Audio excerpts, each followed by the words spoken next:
Waalaikumsalam warahmatullahi wabarakatuh. Aduh, tolong bersihin dong sampah-sampahnya.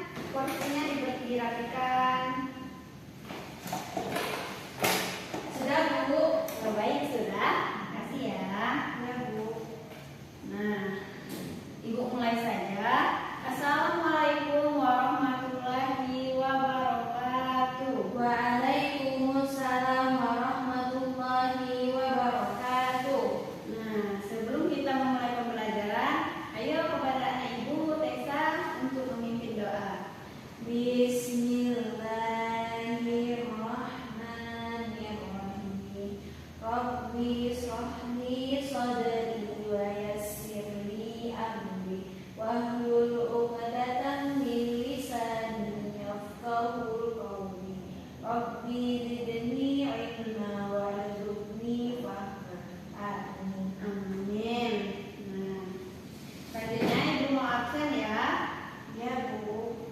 Hadir semua hari ini. Ya, ada semua. Ibu panggil satu-satu ya. Abdul, hadir Bu. Tessa, hadir Bu. Zindi, hadir Bu. Jamal, hadir Bu. Oh ya, hadir semua ya. Sebelum Ibu memulai pelajaran, ada yang ingat nggak materi kemarin materi apa? Saya, Bu. Ya, Tessa apa? Rukun Islam, Bu. Nah, ada yang ingat berapa jumlah rukun Islam?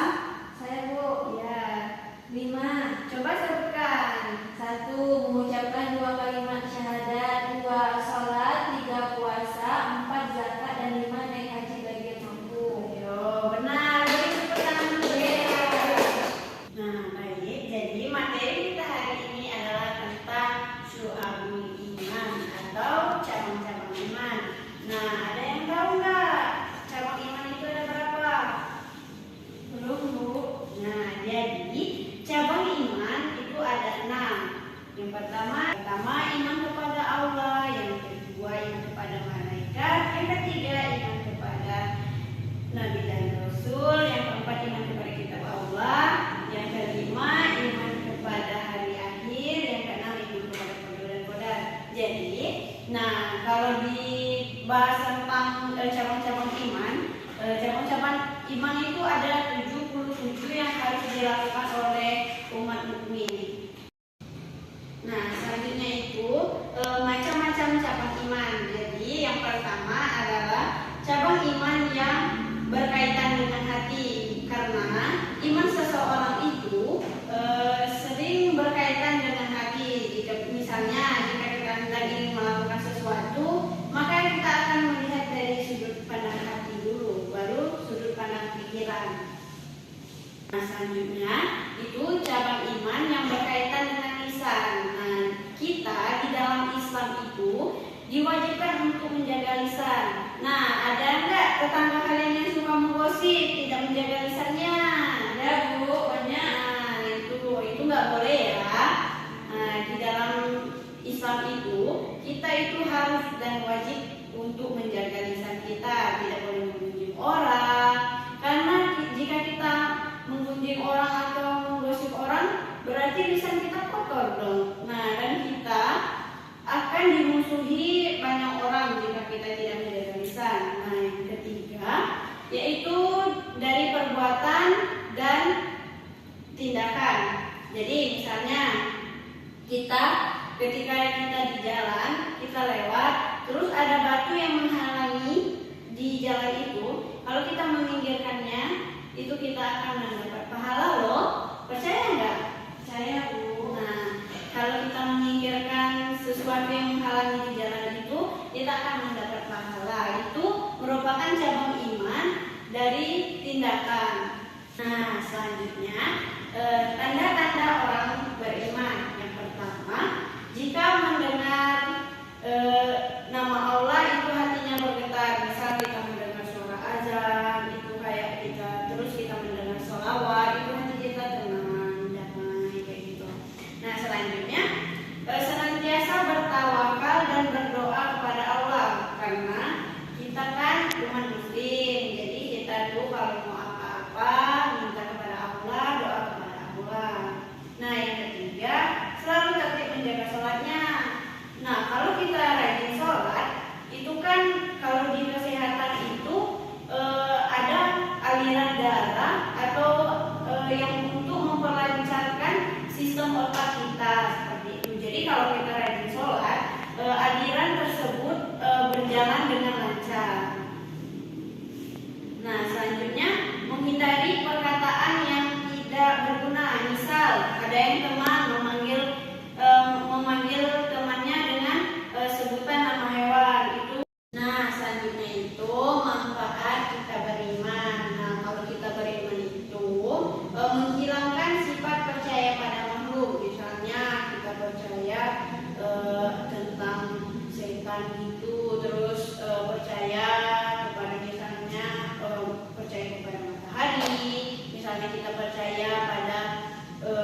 kalau kita tenang, aman, damai. Coba kalau kita nggak beriman, pasti ada kebanyakan rasa khawatir, selalu ketakutan seperti itu. Nah, selanjutnya, iman mewujudkan kehidupan yang lebih baik. Nah, maksudnya mewujudkan kehidupan yang lebih baik karena dengan adanya iman, hidup itu akan lebih terarah.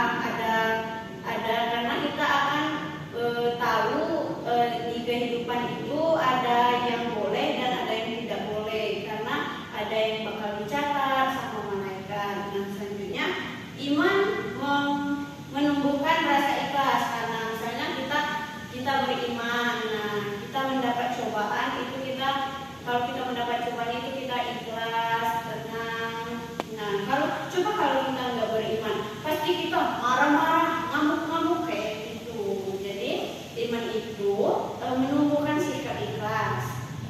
Nah, tadi kan sudah Ibu jelaskan tentang manfaat syu'abul iman atau cabang iman.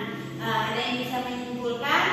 Saya, Bu. Ya, Kepada Desa dipersilakan. Jadi kalau syu'abul iman itu dapat menghilangkan sifat kepercayaan manusia terhadap makhluk, bisa menanamkan sikap tidak takut menghadapi kematian, bisa membuat seorang mukmin menjadi jiwa yang tenang, bisa mewujudkan kehidupan yang lebih baik dan berkualitas, dan terakhir itu bisa menumbuhkan sikap ikhlas. Nah, pintar. Nah, mungkin itu saja materi kita hari ini. Nah, untuk minggu depan itu kita akan membahas tentang Asmaul Husna atau nama-nama Allah. Nah, apa ada yang ingin ditanyakan? Sudah, Bu. Sudah cukup? Oh, ya udah. Nah, Ibu akhiri, wabillahi taufiq wal hidayah. Wassalamualaikum